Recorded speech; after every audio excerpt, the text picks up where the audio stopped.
2장 1절에서 10절까지의 말씀입니다.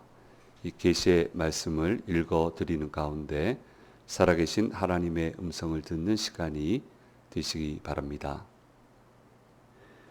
무익하나마 내가 부득불 자랑하노니 주의 환상과 계시를 말하리라. 내가 그리스도 안에 있는 한 사람을 아노니 그는 14년 전에 셋째 하늘에 이끌려 간 자라. 그가 몸 안에 있었는지 몸 밖에 있었는지 나는 모르거니와 하나님은 아시느니라. 내가 이런 사람을 아노니 그가 몸 안에 있었는지 몸 밖에 있었는지 나는 모르거니와 하나님은 아시느니라.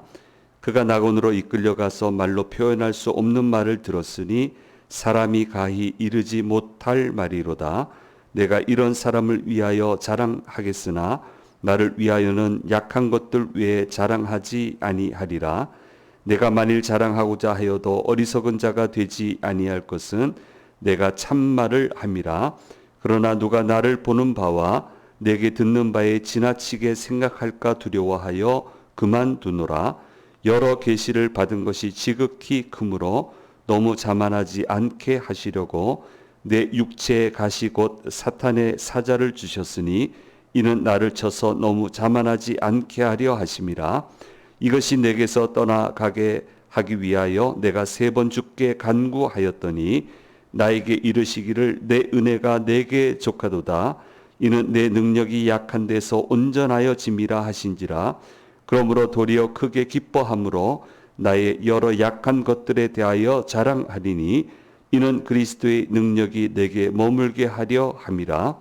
그러므로 내가 그리스도를 위하여 약한 것들과 능력과 궁핍과 박해와 곤고를 기뻐하노니 이는 내가 약한 그때의 강함이라. 아멘.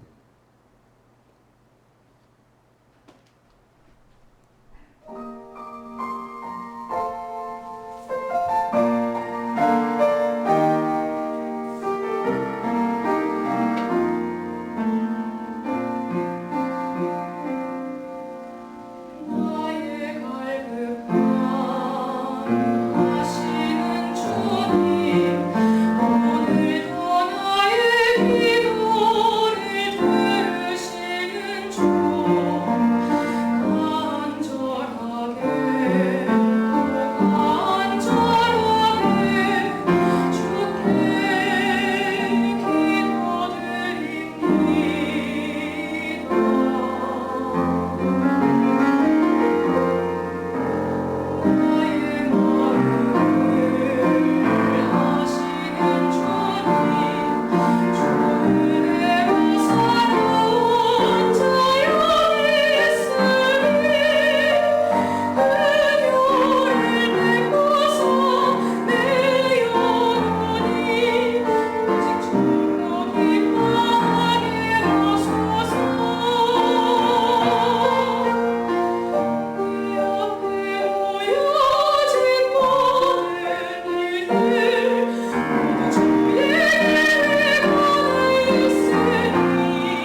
알리는 소식 한 가지만 말씀을 드리겠습니다. 친선 체육 행사가 이번 주 금요일이 있고요.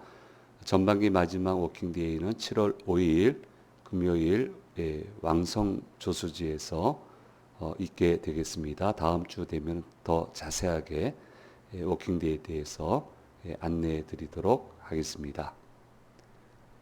주일 예배 오신 우리 성도님들 주님의 이름으로 환영하고 또 영상을 통해서 예배 참여하는 모든 분들에게 주께서 주시는 은혜가 함께 하시기를 간절히 소망합니다. 교회도 잘못될 수 있습니다. 잘못 갈 수 있고요. 고린도 교회가 지금 잘못되고 잘못 가고 있습니다. 첫 출발은 그렇지 않았는데 중간에 여러 사람들의 잘못된 개입으로 인해서 교회가 잘못되어 가고 그 고통을 겪고 있습니다. 그렇게 되면 참 어렵습니다. 정말 어렵습니다. 그런 교회에 있어 봤기 때문에 너무너무 힘들고 어렵습니다. 그래서 하나님은 이 고린도 교회, 이 당시 뭐 교회도 많지 않았고 얼마나 한 교회 한 교회가 소중하겠습니까?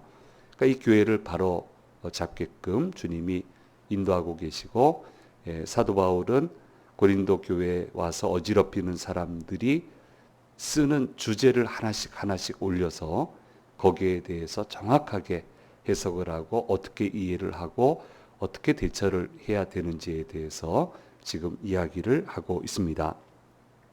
이번에는 신비한 일에 관한 거예요. 신비한 체험에 관한 얘기인데요. 왜 이렇게 자꾸 봤다고 얘기하는지 모르겠어요. 이 어지럽히는 사람들이 자기는 신비한 소리를 들었다. 뭐 대개는 잘 못 보고 못 들으시니까 우리만 이렇게 받고 하나님이 나한테 이렇게 얘기하셨다. 이게 참 귀한 건데 상황에 따라서는 아주 고약한 일이에요. 하나님이 나한테 계시하셨다, 말씀하셨다 이렇게 얘기하면요. 이게 안 들을 수도 없고요. 듣자니 이치에 맞지도 않고요.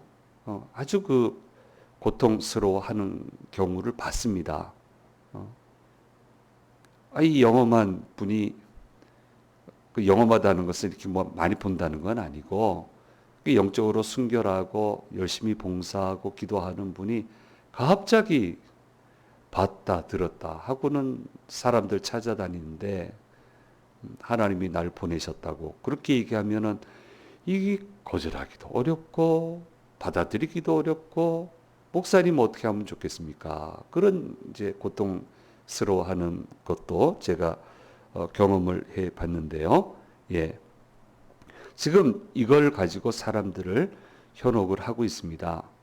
이게 하나님이 주시는 건지 마귀가 주시는 건지 자기들도 분간 못하면서 모든 걸 하나님이 주셨다고 마귀도 줄 수 있단 말이에요. 그 거짓 환상을 거짓 소리를 들려줄 수 있다고요. 좀 속지 마세요. 봤다 하면 다 따라갑니까? 들었다 하면 그 말을 다 믿습니까? 지금 사도 바울은 이 사람들보다 훨씬 더 많은 걸 보고 들은 사람이에요. 출발점부터 그렇지 않습니까? 다메섹으로 예수 믿는 이들을 핍박하러 가다가 예수님 만나게 되었고 그분이 들려주시는 음성을 들었습니다. 사도행전 9장 3절에서 7절 말씀 요 정황을 좀 우리가 자세하게 한번 말씀에 어떻게 기록되어 있는지 한번 볼 필요가 있습니다. 같이 한번 읽어보겠습니다. 사울이 길을 가다가 다메섹에 가까이 이르더니 호련히 하늘로부터 빛이 그를 둘러 비추는지라 땅에 엎드려져 들음에 소리가 있어 이르시되 사울아 사울아 내가 어찌하여 나를 박해 하느냐 하시거늘 대답하되 주여 누구시니까 이르시되 나는 내가 박해하는 예수라 너는 일어나 시내로 들어가라 내가 행할 것을 내게 이를 자가 있느니라 하시니 같이 가던 사람들은 소리만 듣고 아무도 보지 못하여 말을 못하고 서 있더라 말씀하고 있습니다. 이거 다 알려진 사실인데요. 이 이야기들을 폄훼를 하고요. 그리고 이제 사도 바울은 뭐 그때 그런 일이 있었는지 모르겠지만 사실인지도 모르겠고 예를 든다면 지금은 그런 체험하지 못하지 않느냐. 근데 우리는 지금 체험하고 있다. 바울한테는 그 옛날 얘기하셨는지 모르겠지만 지금 현재 얘기하는 사람들은 우리다. 우리한테 보여주셨고 우리가 들었으니까 우리가 말하는 대로 하라. 이렇게 이제 이야기를 하고 있는데요. 예. 바울은 무능한 사역자다. 영적 체험이 없는 무능한 사역자다. 이렇게 얘기하는데 교인들이 여기에 넘어가요. 한심한 일이에요. 이런 이야기에 넘어가요. 이 도대체 어떻게 된 일인지 모르겠어요. 그러니까 신비한 영적 체험에 대해서 이해가 부족하니까 해석 능력이 없으니까 지금 이런 일이 일어나고 있습니다. 그래서 어리석은 일이지만 사도 바울은 자랑한다고 얘기하지 않았습니까? 환상과 계시에 대해서 내가 자랑하겠다. 환상이라고 하는 것은 보이는 거예요. 보는 거예요. 계시라고 하는 것은 보는 것만 국한하는 게 아니고 때로 듣는 거, 마음으로 깨닫는 거, 순간적인 깨달음이 오는 거, 이런 것을 총론한 얘기인데 바울이 부름 받을 때 환상과 계시가 다 임했잖아요. 빛도 봤고요. 음성도 듣고요. 깨달음도 오게 되고요. 아니 환상 계시 다 봤는데 그거는 그때 그 사람이 본 거고 지금은 못 보고 우리가 보고 있지 않냐고 지금 이제 그렇게 이야기를 하고 있는데 다시 반복합니다. 제발 속지 마세요. 이런 것 알지도 못하다가 이런 비스무리한 체험을 하면은 배운 것도 소용없고 지위도 소용없어요. 다 무너져. 도대체 목회자들 웬만하면 다 이런 경험하고 있어요.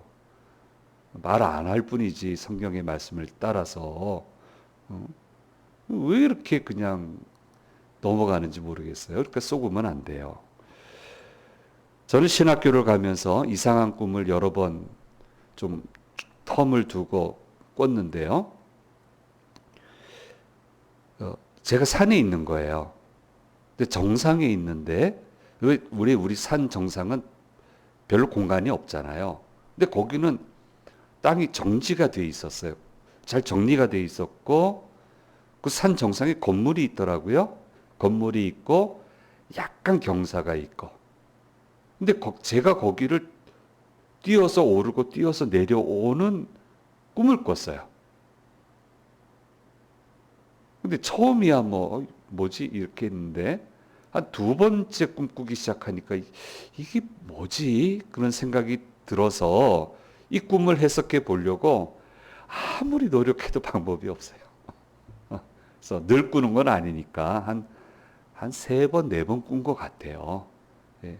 그리고 이제 잊어버렸어요. 잊어버리고 이제 군에 사역을 하러 왔는데 거기가 산이었어요. 처음 부임해 간 데가 산입니다. 그 산에서 사역을 하는데 그 산에도 아랫부분이 있고 윗부분도 있고 건물도 있고 거기로 이제 오가면서 전도도 하고 위로도 하고 이제 근무도 하고 이제 그러고 있었는데 어느 날 문득 이 지형이 눈에 익어요. 왜 이게 눈에 익지? 이렇게 생각을 하는데 가만 생각해 보니까 제가 꾼 그 지형 그대로예요. 그 꿈에 있었던 건물이 바로 거기 있었어요. 그리고 거기를 제가 오르락 내리락 늘 뛰어다닌 건 아니지만 힘듭니다. 공기도 희박하고 힘든데 제가 때로는 뛰어 올라가고 뛰어 내려오고 그렇게 하고 있었어요. 그때 그 꿈이 이거구나. 하나님이 나를 여기 보내신다고 얘기하셨구나. 난 그게 뭔지 몰랐어요. 경험이 없었으니까. 지금 같으면 좀 다르게 생각하겠지만. 그러니까 그때 제가 원하는 곳에 온 건 아니에요. 그래서 마음고생이 굉장히 심했습니다. 그때 너무 당황스럽고 또 제 마음대로 떠날 수 있는 것도 아니고 마음고생이 참 심했는데 그 꿈이 생각나고 그 꿈하고 딱 맞으니까 하나님이 나를 여기 보내셨구나. 그러니까 진정이 돼요. 진정이 되고요. 하나님이 떠나라고 할 때까지는 못 떠나겠구나. 그런 생각이 들더라고요. 그래서 결국 거기에서 27년간 있었잖아요. 그 현장에 27년간 있게 됐잖아요. 거기까지가 끝이에요. 뜻을 보여주셨으면, 여기서 일하라고 하는가 보구나. 하고 일하면 되는 거예요. 그걸 어디 가서 얘기를 하겠어요? 무슨 이야기를 하겠어요? 27년 있는 동안에 저 몇 번 얘기 안 했습니다. 처음 10몇 년은 입에도 올리지 않았어요. 입에도 올리지 않았습니다. 오해할까봐 사람들이. 한 두세 번만 얘기하고, 그러고 이제 나와서 이제 이렇게 자유롭게 얘기를 하는데, 그 선교 현장에 아주 당돌한 후배들이 있었어요. 뭐냐면은, 하나님이 나를 지명하여 보내셨대요, 여기. 그럼, 다 지명해서 보냈지. 그럼, 지명 안 하고 보낸 사람이 어디 있어? 그래서 하나님이 나를 지명해서 보냈기 때문에 나는 여기 평생 있어야 된다고. 왜냐하면은, 있고 싶어도 못 있거든요. 심사를 해야 돼요. 다 있을 수 없기 때문에 심사를 한 3차례 해서 끝까지 계실 분, 중간에 나가실 분, 이렇게 구분을 하는데, 아니, 거기 오신 분 중에 지목하여 안 부른 분이 누가 있어요? 그리고 우리 선배 목사들이 볼 때는 요 정도만 부르신 걸로 보이는데, 자기는 평생 불렀다는 거예요. 그럴수록 더 어려워지는 거예요. 저 정도 영적 능력밖에 안 되나? 실력이 저거밖에 안 되나? 저 정도밖에 해석을 못 하나? 저런 사람은 있으면 안 되겠다. 우리 선교에 도움이 안 되겠다. 더 내보내죠, 그런 사람은. 하나님이 나를 지목해서 그 꿈을 주시고 여기 보내셨으니까 당신들이 책임지라고. 이게 얼마나 황당한 이야기고 무책임한 얘기입니까? 그렇게 해석을 하면 안 된다는 거예요. 그래서 보여주셨으면 기도하라고 보여주셨지 말하라고 보여주셨어요. 들려주셨으면 마음에 담고 그 말씀대로 잘 행하라고 들려주셨지 자랑하라고 들려주셨어요. 그게 아니잖아요. 조용히 주님의 뜻을 따라가면 되는 것이지 그 이상의 영역으로 들어가면 안 되는 거예요. 그래서 바울은 그렇게 하지 않습니다. 마음에 잘 담고 사도성 시비는 하도 받으니까 그 다메섹 도상 얘기는 하지만 그 외의 얘기는 얼마나 신비한 체험을 많이 했겠어요. 근데 안 하는 거예요. 마음에 담고 기도하고 조용히 주의 뜻을 준행하고 그렇게 지금 가고 있는데 뭐 하도 이렇게 괴롭히니까 지금 이제 자랑을 하는데 어떤 자랑을 하냐면 3층천 체험을 했다라는 이야기를 하고 있습니다. 이 유대인들 이 당시 사고 뭐 7단계로 얘기하는 분도 있는데 보통 한 3단계. 첫 번째 층, 1층은 우리가 보는 이 하늘. 여기 이제 첫째 하늘. 두 번째 하늘은 해와 달과 별. 가까운 지구겠죠. 우주겠죠. 가까운 우주. 세 번째 하늘은 지극히 높은 곳. 하나님이 계신 곳. 그렇게 이해를 하는데 사도 바울은 이 지구의 영역인 이 세 번째 하늘에 갔다 왔다라고 하는 그 체험을 이야기를 하고 있습니다. 그런데 자기가 그냥 올라간 게 아니고 끌려 올라갔다. 그렇게 얘기를 하고 있고요. 자기 자신을 그라고 얘기를 해요. 내가 갔다가 아니고 그가 올라갔다. 하나님의 영광을 가리울까 봐 이렇게 조심하는 거예요. 이렇게 조심해요. 자기 영적 체험을 하는데. 그리고 얘기합니다. 자신이 몸 안에 있었는지 몸 밖에 있었는지 난 모르겠다고. 몸 전체가 들어간 건지 영혼만 빼내서 들어가도록 하신 건지 이끌어 주신 건지 나는 잘 모르겠다고. 그래서 그렇게 얘기하면서 그곳 체험을 아주 간략하게 얘기합니다. 고린도후서 12장 4절 말씀해 주고 있습니다. 제가 읽어드리겠습니다. 그가 낙원으로 이끌려 가서 말로 표현할 수 없는 말을 들었으니 사람이 가히 이르지 못할 말이로다. 이렇게 얘기를 합니다. 어떤 내용인지 얘기하지 않아요. 하나님의 음성을 내가 이렇게 들었다. 그 이상은 얘기하지 않아요. 얼마나 조심합니까? 이게 답이에요. 오늘 우리 이 시대는. 바울 시대까지는 이런 정답이 없으니까 뭐 그렇게 혼돈이 온다 하더라도 지금 우리 이 시대는 성경이 이렇게 얘기하고 있단 말이에요. 여기에서 벗어나면 의심하시고 속지 마시고 현혹되지 마시고 보여주면 기도하라고 보여주신 건데 뭘 100% 자기가 다 이해를 한다고 그거를 다 얘기를 하고 다녀요. 막 이상한 그냥 압박용으로 사용을 하고 안 되는 거예요. 그렇게 하면 안 되는 거예요. 바울이 이 경험을 했을 때 대략 40년 정도 됐을 거다 이렇게 이해를 합니다. 이때 바울이 많은 어려움을 겪었는데 특별히 돌에 맞아 거의 죽을 뻔 했던 경우가 있는데 많은 분들이 요때가 아니었겠나. 그러면 이제 영혼만 끌려갔겠죠. 아니면 아라비아의 광야에 있을 때 그러면은 몸까지 갈 수 있었겠죠. 뭐 정확하게 무슨 사건이 있었는지는 얘기를 안 하니까 우리는 몰라요. 그 정도 우리가 추측을 하고 있는데 만약에 이제 돌에 맞아 거의 죽게 되었을 때 이 체험을 했다면은 하나님이 용기를 주셔서 난관을 이겨 나가게 하기 위해 이 신비한 체험을 한 것으로 그렇게 이해를 할 수가 있고 아라비아 광야에 잠시 머물러 있을 때 끌려갔더라도 그때 굉장히 당혹스러웠거든요. 그래서 확신을 주는 그런 사인을 주신 거라고 그렇게 이해를 할 수 있습니다. 오늘날로 얘기하면 소위 내가 본 천국을 이야기하고 있는데 더 이상의 말을 하지 않습니다. 정말 조심하고요. 천국에 관한 것은 하나님이 사도 요한을 통해서 이야기하게끔 하고 있고 그래서 그 자세한 내용은 요한계시록에 잘 수록이 되어 있습니다. 한때 우리나라를 강타한 내가 본 천국 강사님이 계셨습니다.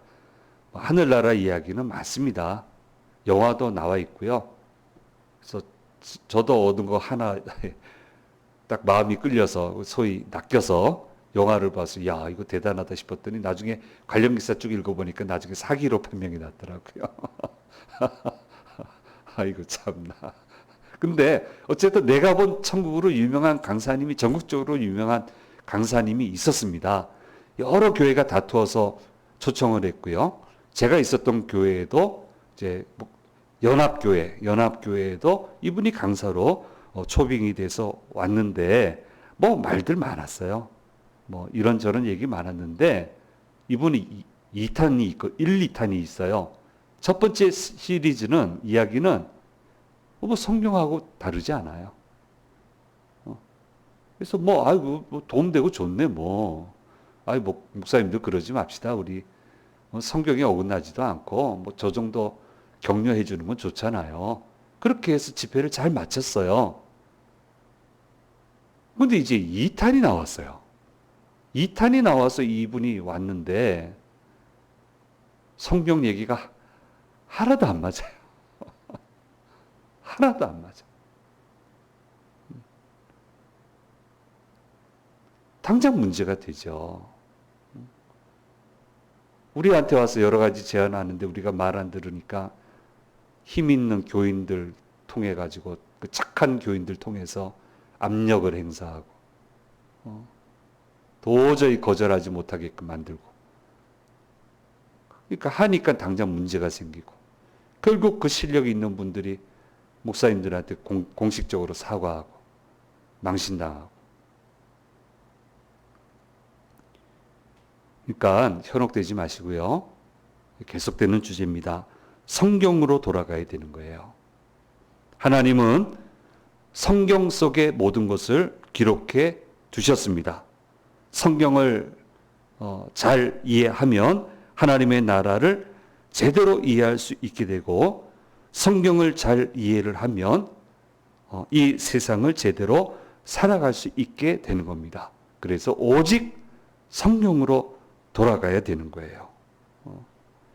그래서 이제 여기 하나를 덧붙여요.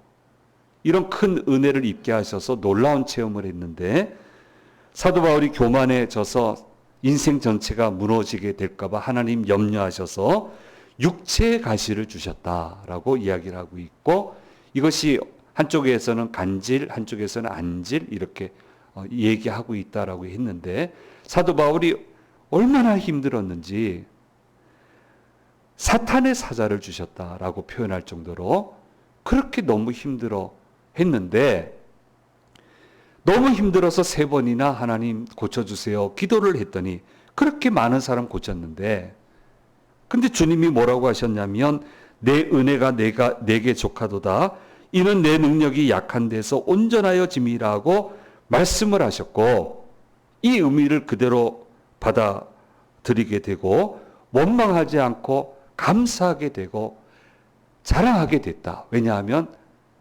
내가 약하니까 하나님의 강함이 나타나게 되더라. 그 다음부터는 난 기도 안 한다. 그냥 내가 같이 가기로 했다. 다 나을 수 없는 거예요. 같이 가라면 같이 가는 거예요. 건강해야만 쓰임받는 건 아니에요. 안 건강해도 쓰임받을 수 있고요. 죽음의 문턱에 가서도 하나님 쓰시면 쓰임받을 수 있는 거예요. 수많은 암 환우들 위해서 하나님이 붙들어서 쓰시는 분이 있잖아요. 같은 암에 걸리셔서 고비도 넘기시면서 얼마나 많은 위로를 주는지 몰라요. 안고 가면 되는 거예요. 안고 가야 된다면. 고쳐주시면 더 좋고. 근데 이게 너무 고통스러워서 사탄의 사자가 나한테 왔다, 내 몸에 있다 라고 얘기를 하지만 나는 오히려 더 자랑스럽다고. 왜냐하면 이 일로 인해서 강하신 하나님을 의지하게 됐고, 이 일로 인해서 강하신 하나님의 능력이 내게 머무르게 되어 내가 이 많은 일들을 해낼 수 있게 되었다라고 고백을 하고 있습니다. 그래서 그리스도를 위하여 약한 것들과 능력과 궁핍과 박해와 공고를 기뻐한다고 이야기를 하고 있습니다. 약하십니까? 쉽지는 않지만 기뻐하면서 그래도 아멘 하십시오. 강하신 하나님이 내 안에 계시면 되기 때문입니다. 내 안에 계시면 돼요. 힘들고 어렵습니까? 고통스럽지만 아멘으로 기뻐하십시오. 강하신 하나님이 약한 나를 통해서 능력의 역사를 펼쳐주실 것이기 때문입니다. 그것만 기억하면 되는 거예요. 이렇게 해서 우리 인생이 승리하게 되는 거다. 인생 승리의 비결은 강하신 하나님이 내 안에 계시고 강하신 하나님이 내 인생에 계셔서 강하신 하나님의 역사를 펼칠 때 우리는 인생 승리하게 되는 것이기 때문에, 곤고하고 약한 것 때문에 마음을 뺏기지 말고 강하신 주님을 붙들고 가야만 된다라고 이야기를 하고 있습니다. 그래서 기뻐하고 감사해라. 그리고 하나님의 능력이 사라지지 않도록 조심해라. 뭘 봤다, 뭘 들었다 하는 이상한 사람들에게 현혹되지 말고 말씀으로 돌아가서 하나님을 굳게 붙드는 그런 교회와 그런 교우가 되어야 된다라고 하는 것을 오늘 말씀을 통해서 우리들에게 이야기해 주시고 계십니다. 사람이 어떻게 강하겠습니까? 늘 약하죠. 늘 힘들죠. 늘 어렵죠. 그래서 우리 감사해야 되고요. 그래서 기뻐해야 되고요. 그럴수록 더 주님을 붙들어야 됩니다. 주님을 의지해야 됩니다. 주님의 역사를 펼쳐달라고 기도해야 됩니다. 이렇게 가면 깜짝 놀랄 만한 삶을 내가 살았다라고 고백한 사도 바울의 고백이 저와 여러분의 고백이 될 수 있는 겁니다. 이런 고백으로 나아가는 저와 여러분이 되기를 간절히 소망합니다. 기도하겠습니다. 귀하신 주님 감사합니다. 현혹되지 말고 흔들리지 말고 강하신 하나님 붙들고 말씀 붙들고 강한 능력의 삶을 살라고 말씀하시는 주의 음성을 들었습니다. 이 말씀대로 꼭 주님 붙들고 강하고 능력 있는 주의 역사로 승리의 삶을 살아가는 저희 모두가 되도록 인도하여 주시옵소서. 감사드리고 우리 주 예수 그리스도의 이름으로 기도드립니다. 아멘.